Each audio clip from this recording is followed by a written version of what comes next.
సంక్రాంతి సరదాలు సరస్సు వేడుకలు గుంటూరుకి ఒక పండగ వాతావరణాన్ని తీసుకొచ్చాయి. అయితే ఇప్పుడు మరొక శుభవార్త.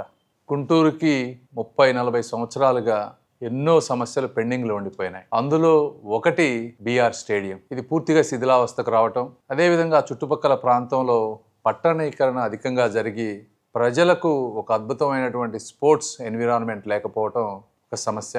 దీనికోసం మొత్తం బీఆర్ స్టేడియంని కంప్లీట్గా ఇంటర్నేషనల్ స్టాండర్డ్స్లో చేయాలని ఒక డిపిఆర్ తయారు చేస్తే దాని టోటల్ ఖర్చు 170 కోట్ల రూపాయలు వచ్చింది.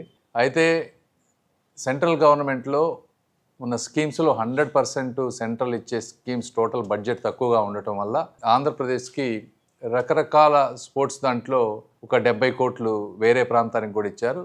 దానితో పాటు గుంటూరుకి మనం అప్లై చేసిన 170 కోట్లలో 14 కోట్లు మొదటి విడతగా శాంక్షన్ చేశారు. అయితే ఈ బీఆర్ స్టేడియంలో stadium part, multi sports complex, ఇలా రకరకాల ఫెసిలిటీస్ తీసుకున్నాం మనం, స్విమ్మింగ్ పూల్ ఇవన్నీ.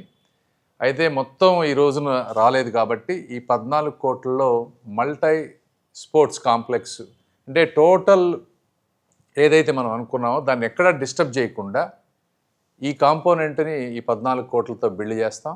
నెక్స్ట్ వచ్చే బడ్జెట్లు అంటే ఎవ్రీ ఇయర్ 20-30 ఎంత వస్తే అంత దాంతో మిగిలిన కాంపోనెంట్స్ని ఫిల్ చేసుకుంటూ బీఆర్ స్టేడియంను కూడా ఒక మంచి స్పోర్ట్స్ కాంప్లెక్స్గా తయారు చేస్తాం.